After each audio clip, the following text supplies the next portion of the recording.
Welcome to In the Rising podcast. My name is Bettina Brown and I am your host. And this is the platform from which I talk to you about living a life without guilt, regret, shame, just so that you live a life that is full of independence and joy. This is the kind of program that I talk about every week. So if this is of interest to you, go ahead and subscribe. You don't even have to leave any remarks. It's just one little button there. So today I'm talking about bringing your intuition into your connections. So I love to talk about self-love and self-care. And there are some things that we need to do that. But one of the things that I feel best exemplifies this and points this out is when we can trust ourselves. You know, it's not always easy to branch out and build a connection to someone else and trust them. You know, by the time you're in your 30s and 40s and 50s, you have plenty of history in which people have been in your life and have taken that trust and basically trampled it. Or, you know, let's be honest, sometimes we have been that person that trampled on someone else's trust. So how do we get back to a place where we are comfortable in our own skin? And one of the things that our own skin, our own body has is a gut instinct or an intuition. And some people like to talk about the gut, and you feel that in your gut. Your gut had a feel about move this, or there's a bad feeling you sense in your body, or the hairs on the back of your neck stand up. It's time to leave. You know what? I'm going to drive this way as opposed to my normal way home. Those are all instincts, but what they also are, your intuition. Now, when we are disconnected from our own life, our hopes and dreams, and what we feel we're here for, that intuition kind of goes on vacation, and it can stay there for quite a while. So how do you build that back up? How do you ignite that relationship with yourself? So we all know that some of our best answers for what we want to bring about in life come from us, but we have to pull them out of ourselves. And so this program, I'm going to talk about 3 main ways that we can do that. One of them, and the first one, is ask yourself powerful questions. Like, where do you find your wisdom and your guidance? You know, are you looking always to your friends for an answer? You know, it doesn't matter if it goes from, if the topic is what you should wear, how you should put your hair up, should you buy this car or that car, should you go on that date, should you study this, what should you do? Everything requires a question of someone else. Like someone else has an answer. And a lot of us look for our friends for that. And some of those friends can be life where we're able to call them up, text them, etc. But a lot of times we will look for kind of popular opinion among our friends and post that, you know, on social media. But that's not really you. Someone else can't know your own answer as well as you can. So if your first thing is to always go to your friends, you know you're not trusting your gut. Ask yourself the question first. Are you always going to your family? And I love this because I ask my family some very good questions, and what I think are good questions. And I know that they know me better than anyone else, right? They've seen the good things, the bad things. They've seen me make great choices. They've seen me make less than great choices.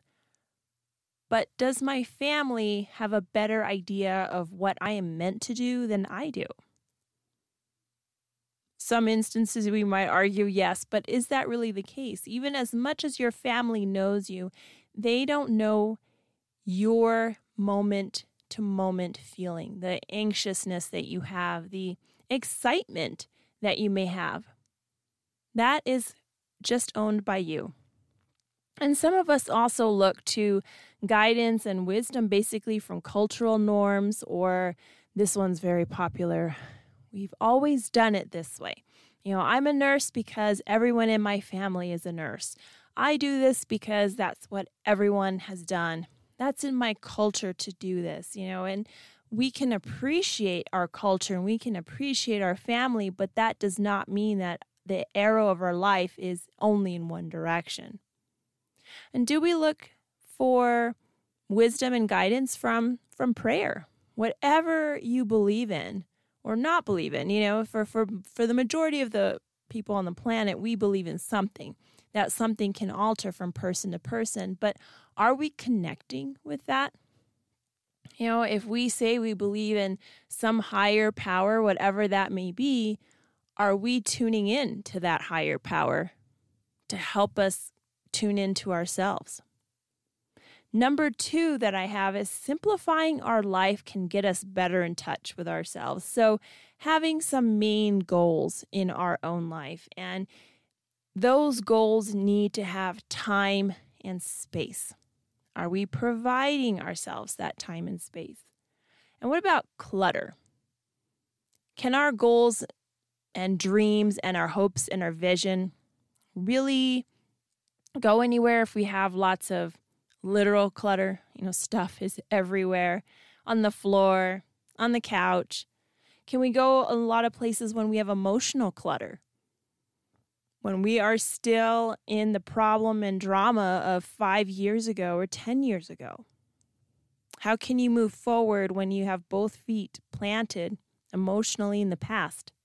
What about financial clutter? We've all understood or heard, we're working on getting our finances better, but sometimes we can have financial clutter where we don't even understand where our money is going, where we are not very strict on turning off the lights, turning off the water, not having 5 or 10 different subscription plans for XYZ, whatever you want to name it. We're just not strict. So we have all this clutter, which is messing up our goals, which is basically complicating our life. And I had a really great discussion with a friend of mine, and she said, there's just so much going on. How can you simplify when there's just so much? You've got your work life, you've got health issues going on, your health issues, family health issues, your emotional things, the things going on with your family and friends. It takes its toll. And I absolutely hear that. But there's also a point when you have to make a priority. And maybe that priority at that moment is your friend, your family, their going-ons. But that cannot be your priority from sunrise to sunset every single day, week after week, month after month. I think that is the idea behind simplifying it. That we don't stay involved in other people's concerns, even when we love those other people. And the third one I have is that to really start to connect with yourself is to kind of proceed softly. I thought about getting in touch with my gut feelings and my intuition. I felt like there should just be this, snap of the fingers and poof, there I am in touch with what I know is myself, talking to myself, where I'm guiding myself. And that is not necessarily the case. Sometimes we have to build relationships slowly, and those relationships can be external, and the one with yourself takes time. There are people that still talk about learning more about themselves in their 60s and 70s and 80s. So if you're in your 20s and 30s, you still have a lot of time, a lot of place to go. So it's okay to tread slowly. And yes, there are some gut reactions that, you need to just move. If you see a car coming towards you, you need to hit the brake. But that's not what I'm talking about. It's more, how can you relate to your own purpose? And how does your body react? Yes to this or no to that? And it's not always a yes or no answer. What are those things called? Open-ended questions. Sometimes it's more of a generalized direction. Go, between north and east, but not necessarily just north or east. It's a completely different path. And that is okay. That is what life is about. That is what this entire journey with yourself and building that trust to know that you have guidance from yourself, that you have some internal wisdom. A lot of us, we read and we read and we read, and this person is an expert and, this, and I've read this expert, and then this person everyone has something to say. Just like me, I have something to say. But that never is stronger or more important than what you say to yourself. And by asking yourself powerful questions, simplifying your life, and proceeding slower through your life. A lot of us are in a rush. We can actually gain more experience trusting our own gut. And the more experience we have, the more our gut or instinct and intuition will talk to us, and the more we feel just connected and grounded. And that's kind of what you see when people just present this self-confidence that they know who they are.